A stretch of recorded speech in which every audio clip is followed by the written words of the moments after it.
wabarakatuh. Baiklah, aku wakil guru muda daripada kelas Bellatrix. Hari ini aku akan ajar korang sejarah bab 1 warisan negara bangsa.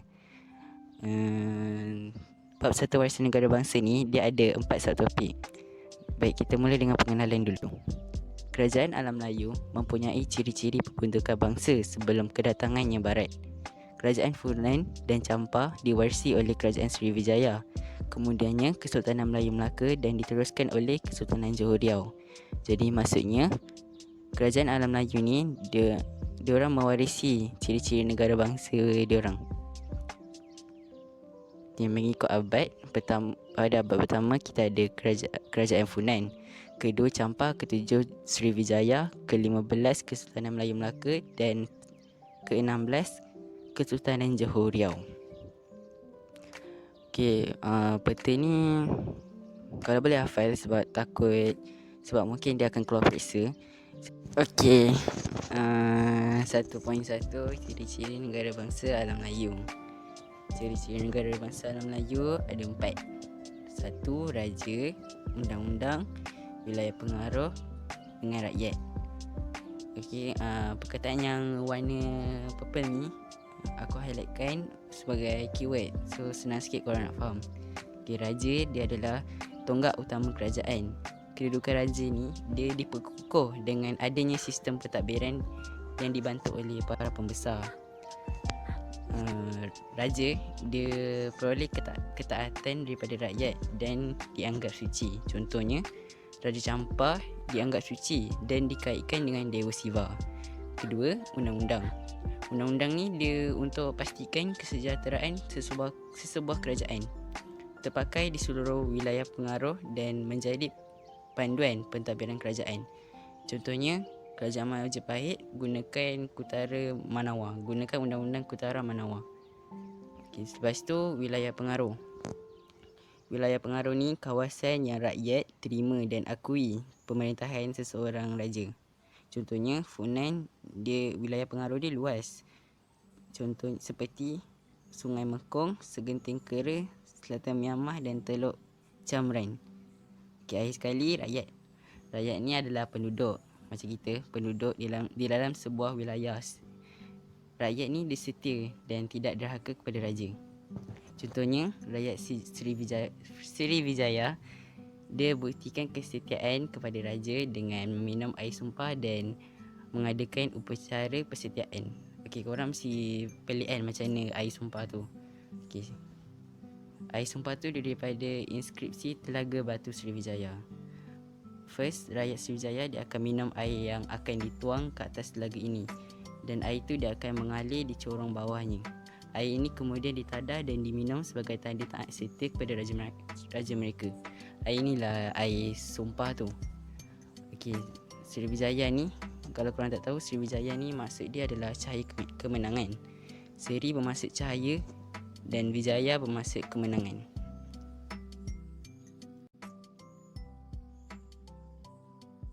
Okey, seterusnya subtopik yang kedua, ciri-ciri negara bangsa Kesultanan Melayu Melaka. Yang pertama, kerajaan. Raja merupakan pemerintah tertinggi dan dibantu oleh pembesar. Kedudukan raja diperkukuh dengan adanya sistem pembesar 4 lipatan yang menjadi tonggak utama pentadbiran kerajaan. Selepas kedatangan Islam, gelaran raja telah bertukar menjadi sultan. Seterusnya, ciri-ciri yang kedua adalah rakyat. Rakyat menumpahkan taat setia kepada raja, dan rakyat juga patuh undang-undang yang dikuatkuasa oleh Kesultanan Melayu Melaka. Rakyat di Kesultanan Melayu Melaka terdiri daripada orang Melayu dan orang laut. Golongan diperintah berdasarkan hierarki sosial Kesultanan Melayu Melaka merupakan golongan merdeka dan golongan hamba. Kesejahteraan rakyat di Kesultanan Melayu Melaka dijamin sultan, manakala rakyatnya mengakui kekuasaan sultan. Hubungan timbal balik mewujudkan persefahaman dan ikatan antara golongan diperintah dan diperintah. Yang ketiga, kedaulatan. Kedaulatan adalah lambang kekuasaan tertinggi seseorang sultan. Kedaulatan merupakan hak mutlak sultan untuk mengawal rakyat dan wilayah. Kedaulatan sesebuah kerajaan diakui oleh kerajaan lain dan bebas dari campur tangan kuasa asing. Kedaulatan Kesultanan Melayu Melaka telah diiktiraf oleh dinasti Ming. Dinasti Ming telah menghantar laksamananya, antaranya adalah Laksamana Cheng Ho, untuk mengeratkan hubungan Cina dan Melaka. Seterusnya, wilayah pengaruh. Wilayah pengaruh merupakan kawasan pemerintahan raja yang diterima dan diakui oleh rakyatnya. Wilayah pengaruh di Kesultanan Melayu Melaka merangkumi seluruh semenanjung Tanah Melayu dan pantai timur Sumatera. Wilayah pengaruh ini diperoleh melalui penalukan, perkahwinan dan naungan. Wilayah pengaruh yang luas membuktikan kewibawaan pemerintah kerajaan ini. Seterusnya, undang-undang. Undang-undang di Kesultanan Melayu Melaka ada dua, Hukum Kanan Melaka dan Undang-Undang Laut Melaka.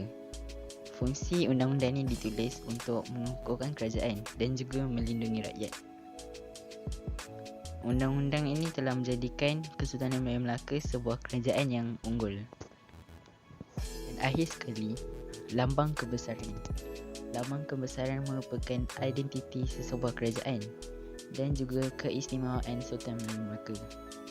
Lambang kebesaran juga merupakan simbol kedaulatan Sultan yang memerintah.